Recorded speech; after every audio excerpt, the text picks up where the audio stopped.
Bible talk about computer backups? Well, that's what I'm going to answer today on March 31st, World Backup Day. Well, I'll go ahead and give you the answer. The answer is no. But as a Christian, are there any biblical or theological principles on why it is a good idea to keep what I work on backed up for my benefit in case I ever lose it, or for the benefit and the blessing of children and grandchildren in future generations? Now, setting the stage a little bit, going back a few decades when I fell in love, a couple of decades, I guess, when I fell in love with technology. I'll never forget when I was a teenager, some of my favorite TV shows were on ZDNet and Tech TV.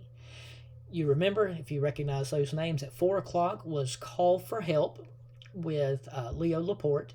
And then at 9 o'clock, a little bit more energetic style show would be Leo and Kate Botello with The Screensavers. And those were like I guess everybody looking back calls it the glory years, but that was like the glory years of technology, learning how to do this and do that and use this and use that. Well, about a decade after that, when I was in my mid 20s, I got to work at Apple. And it was as low as you could possibly be. It wasn't for Apple corporate, it was for Apple retail. And it wasn't full-time retail, it was part-time retail. And it wasn't a genius or a creative, it was a part-time specialist. Which meant that a few hours a week, I drove to Greenville, South Carolina, worked at the Apple store, and explained to people why they should buy these Apple computers. And eventually, when they came out, the Apple iPad. And so I've thought about these things for quite a while, I guess you could say. Been a Christian for about 20 years now, and then been thinking about computers for about that long. And though I'm not an expert at either one by any means, by any means, especially Christianity, I believe those things as a Christian, our lives blend together. And so it was kind of funny when my wife texted me earlier today and she had seen online that it was World Backup Day. My wife asked me, do we have everything backed up? And I thought, yeah, it pretty much happens automatically. And I got to figuring up, Leo Laporte had what he called the 3-2-1 backup plan. 3 copies on at least 2 different kinds of media, and one of those stored in a different location. And I've kind of taken that to the extreme. At home, I have 2 copies with a computer and an external hard drive. In the office, here I have a computer and 2 external hard drives. You'll see the picture here on the left, the 2 G-Tech drives, and then on the right, the Super Drive for DVD backups. Mobile, in my backpack, I have my laptop and 1 external hard drive, this right here. And then iCloud backups, which would fall under the category of the 1 offsite backup, and not including specific files that are backed up in smaller portions to DVDs and USB drives. That comes to a total of 8 copies in 4 locations. 8 copies in 4 locations. So yeah, I think I've got everything backed up pretty well, though I still do not presume that I have all this mastered in case disaster ever strikes. So, getting to the point of the video, what are some reasons that someone may, not just to say, yeah, I've got everything backed up, but what are some far-thinking reasons as a Christian on why it is a sign of good stewardship? Not that everyone needs to know this, but if I do know it, how can I implement it for the safety of what I've created and for the benefit and the ability to be a blessing to future generations down my family line? So I'm just going to go through these questions, again, not as the gospel truth, so to speak, but, lightheartedly, to get us thinking on World Backup Day on, maybe I do need to back up the things I've spent hours, days, weeks, months, years creating. Well, number 1 is this thought: one day I'm going to leave everything behind. And there's a very good chance I may not be prepared for that day, meaning I don't know when that day is coming. Though I may be prepared spiritually in my soul through the Lord Jesus Christ, it's not as if I know 50 years, 2 months, and 3 days from now, that'll be it. More soberly speaking, about a week or so ago, on last Monday, on March 22nd, hard to believe now, but it was the 27th anniversary of when my stepdad shot and killed and murdered my mother. And then I found her a little before 5 o'clock that Tuesday afternoon. So I know that puts a perspective and a gravity to life that I look through that a lot of people don't. But it does emphasize the fact that, hey, just like my mom, that was it. That same thing may happen to me one day, though leave this world a different way, hopefully. But number one is the reality that one day I'm going to be gone. And the things I've used, my fingers to type, my phone to take pictures of, thoughts and work to record electronically, that'll be left behind. And do I have a plan in place to leave that for future generations and my family? When I'm gone, number two, will others appreciate it? Now, I'm pretty sure there won't be thousands or hundreds of people, mourning forever when I'm gone. But will there be a small few people, maybe my family and maybe a few people here at church, who would appreciate maybe anything, any work, any content, anything I've created, any sermons I've typed, maybe any little simple Bible lessons I've typed up? Would that benefit them and be a blessing to them? And is the fact that it may be a small number, does that make it less valuable? And I don't believe it does. Whether we're a blessing to a dozen people or thousands or millions, maybe in the case of somebody like Billy Graham or someone like that, does the fact that I may only reach and minister and impact just a few people in my life, does that make the work less valuable? I don't think so. And the fact that I can at least be a blessing to maybe a handful of people, and I can use the gift of God's creativity, which includes technology, I believe that I can use those things and leave those things behind for His glory and maybe for the blessing of others. Now, number four, if the things that I'm doing, at least in the eyes of, a handful of people, a couple of dozen people who know me, or maybe I impact, if that is important, should I copy it? If it's important, should I copy it? Or should there only be one copy of what I do? Say somebody paints a famous picture and there's only one copy and it gets destroyed. Well, guess what? We don't live in a world where we can recreate it. Now we can make a copy of it, we can reproduce it digitally, but that original is gone. But when something is created electronically, in a sense, every copy is just like the original. So if I have the means to do that, should I? And I believe I do. Number five, would this, keeping everything backed up, would this be a way for my children and my children's children to find out what I cherished? So, if someone looks through my photos library, will they see that I cherish my family? If someone looks at my computer usage, will they see that I enjoyed the use of technology, and sometimes even for biblical reasons, as I do some of my Bible studies using computers and technology? If someone looks through my notes, will they see various files and things I typed and spent a lot of time working on? If someone opens up my college folder and sees all these assignments that have to do with the Bible, would that show them, hey, Daddy loves studying God's Word? Well, the fact that I can leave this behind for my family and future generations, the fact that I can, I believe answers the question as to whether or not I should. Now, one thing that comes up sometimes when people pass away or, disabled or something is, there's only one copy. So think back maybe to your parents' wedding photos. More than likely, there was only one copy of a lot of those pictures.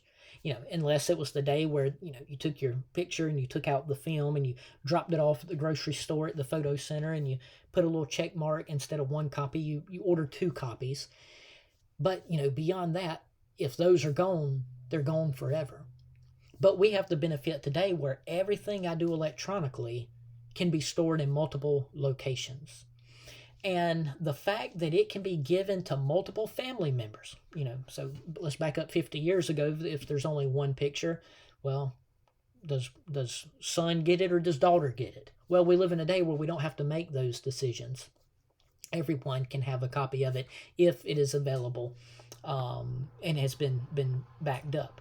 Number seven, if all the data I've created, pictures, Bible sermons, journal entries, if all the data that I've created that's important to me, if it will be kept by a server somewhere anyway, shouldn't it at least be available to the ones I love the most? Sometimes I'll read a story, and I don't keep track of this super close, but the issue of putting someone in charge of your electronic accounts so that if something happens to you or when you're gone, if you haven't done that, then those tech companies, some of them, won't be able to hand over that information to you.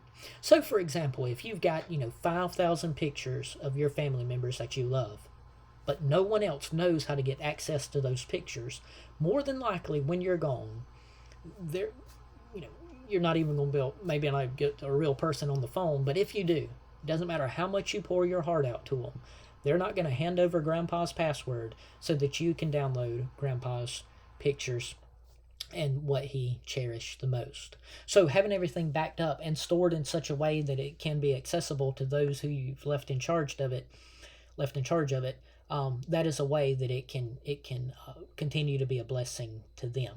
It's going to be on a computer server somewhere. It might as well be with people you love. Number 8, if somehow I was offered the ability to look at mail, photos, notes, journal entries, documents of people in my family from 100 years ago, would I want that opportunity? Yeah, I would love that opportunity. Well, if I have the ability to do that today, click with a click of a mouse, in 10 minutes time, have it set up so that someone 100 years from now, assuming it's taken care of after I'm gone, they can get access to it.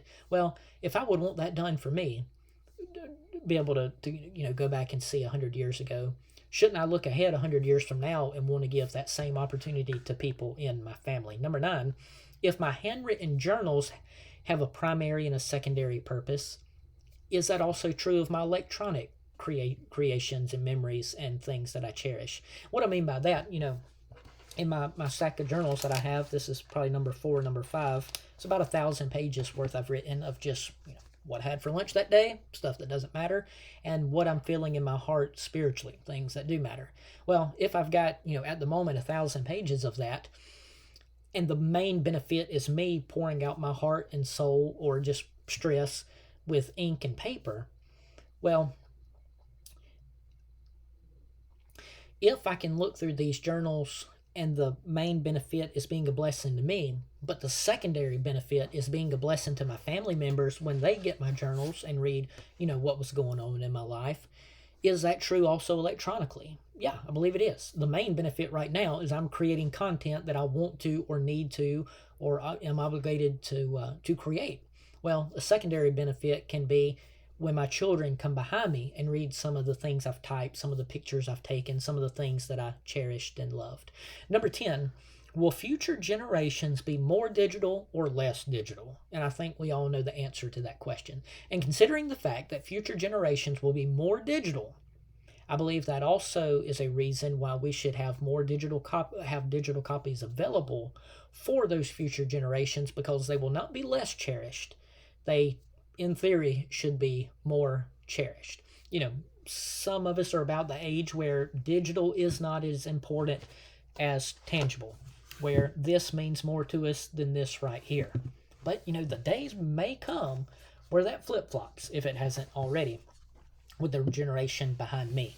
And having it available in a digital format for all the family members that we love and care about and that loved and care about us, because, one has to decide, well, brother, you get half of daddy's journal, sister, you get the other half, or take turns or pass it when you're finished with it. Because we live in a day when everything can be reproduced and copied in the click of a button and spread out in a more digital format, I believe it'll be more cherished. Number 11, while I'm alive, is not keeping a backup of my family photos, my church records, my Bible notes, my written prayers, my calendar events, which is a journal in and of itself, a daily journal, my reminders, my notes, my to-do list, my college master's work.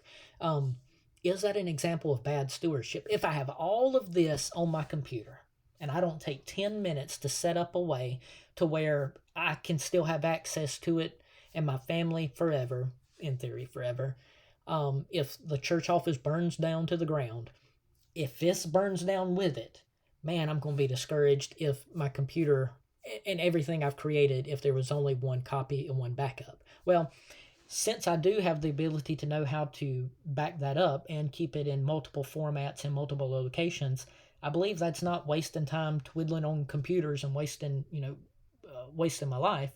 I believe those few minutes a day spent backing up these files and these photos and these things that I've created, I believe that is an example of good stewardship. And number 12, if I taught someone maybe less computer literate than myself how to preserve that same stuff in their life, a journal, photos, Bible lessons, important emails from grandpa who's no longer with us or something like that. If I can show them, hey, this is how not only can you enjoy this, but with just a few simple steps, you can, your family, your grandchildren and great grandchildren can enjoy it. Is that a good work? And as Christians, we've been commanded to do good works, and the showing someone how to pass down what they cherish the most to future generations in a way that they can access it. Is that a good work in God's eyes? I believe that it can be. Number 13, all technological advances are under God's control. I believe that. If I'm not using them for a sinful purpose, which I hope I never do, then is it possible, to use these great devices that have you can do a lot of bad with it, but you can also do a lot of good. Is it possible to use them for good purposes, to the best of my knowledge, for the benefit of the people who come after me? And though that's not specifically speaking of computer backups on World Backup Day, I believe we can use computers and everything that falls up under the use of computers for the glory of God and the good of other people. Forgive me for borrowing that phrase from Tim Challies, Do More Better. Number 14, upon reflecting on these things and remembering, oh, that men would praise the Lord for his goodness and for his wonderful works to the children of men. Is it possible that every area of life, even the least spiritual parts of life, computer use, is it possible that that can be sanctified so that the most simple parts of my day, using a computer, can be a springboard that God would be in all of my thoughts, even the ones that many people consider secular? So, for example, creating a file on a computer. Is that spiritual or secular? Well, depends on if the file is, spiritual or secular. But as a Christian, all of life is spiritual, even the secular parts. And because that is true, I can think, when I teach a lesson tonight to the teenagers, that can be a spiritual work. As I'm working on the lesson or studying my Bible beforehand, that can be a spiritual work. And as I think about God in that process, then even keeping that file backed up so that, number one, 6 months from now, I don't have to recreate the wheel if I need to do a lesson on a similar theme, or 100 years from now, my grand or great-grand or great-great-grandchildren want to find out what Daddy believed about 1 Corinthians chapter 10, well, there it is available. And I believe that is a way we can keep God in all of our thoughts. Two more, and I'll finish. Number 15, technological strategies are used for evil. Can't God's people use them for good? And I believe I already answered that. I believe that we can. And number 16, what does technology like redundant backups, here, over here, these two hard drives, so there's 2 copies. There's an internal hard drive, so that's 3 copies. I can make a DVD right here, so that would be the 4th copy. It's backed up via iCloud in a different location. That's the 5th copy. So, thinking about something like that, how does technology like redundant backups that can be preserved from my family and future generations, what does that say about the doctrine of common grace? The doctrine of common grace. Now, saving grace, Ephesians chapter 2, verse 8 and 9, Titus chapter 3, verse 4, I believe it is. The grace of God that brings salvation to sinners when we're regenerated. We believe in Christ. We call on Him. We confess to Him. And He forgives us. He saves us. He justifies us. He sanctifies us. And one day is as good as done. Romans chapter 8, He's going to glorify us. Well, that's the part of the Christian life called saving grace. But what about every other part of life? Is God involved in any of that? To borrow a personal email that I shared with a email exchange between Tony Reinke, who writes a lot about technology, who's coming out with a book on technology from a Christian point of view that I can't wait to read when it's published. But he said this statement. He said, some Christians believe that God's sovereign rule ends at the borders and the perimeter of Silicon Valley. That God is in control of all this. But wait, when He gets to Apple and Google and Facebook and Microsoft and Twitter, he just can't get into that. He's not involved in any of that. Well, I believe he is. I believe he is. There's a lot of bad things you can do with your computer. There's a lot of bad files you can back up with your computer. But as a Christian, we can use computers the same way we can use a shovel. We can use computers the same way we could use a rifle. We could use a computer the same way we can use a vehicle. We can use a shovel to work in a garden or to bury a body. We can use a pistol.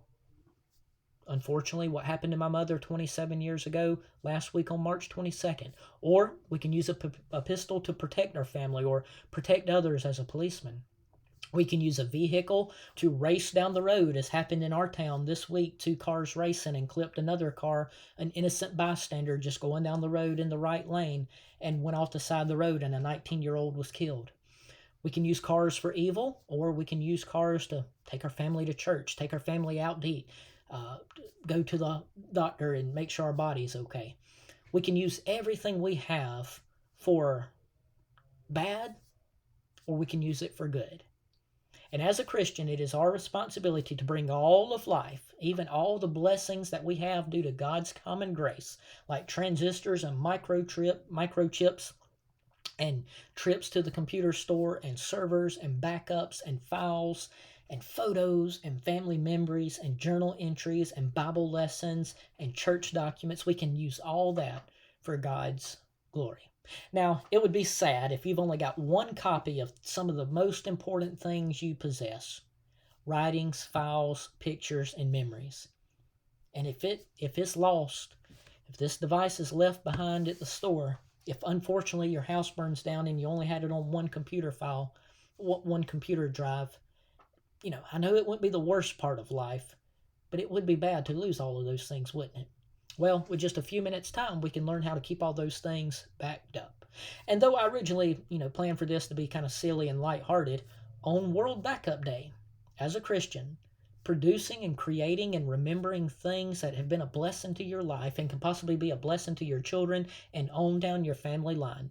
Today, if you've never done it, today might be a good day to go to the store, buy one of these, buy 2 of them, plug them into the computer, keep everything backed up, leave one at home and one at the office, so that in the event disaster ever strikes, some of the important digital reproductions of memories from some of the highlights of your life, while everything else may be gone, you can still look at those files, those photos, email from Papa Ken, who's no longer with me. You can look at those things and say, man, even if everything else is gone, I can at least put these things, when the house gets rebuilt and we get a new computer, which is far more important than anything else right now, then I can plug that back in, and I can still got pictures of when the baby was born, still got pictures of when we were married. So today on World Backup Day, I hope that you'll give some thoughts to how even your computer usage, which includes keeping everything backed up, and a good steward of the time, the energy, your effort you spend into creating these files. Hope that today might be a day where maybe you give these things some thoughts. Thanks for watching. Hope you'll check out some of the other videos. Take care.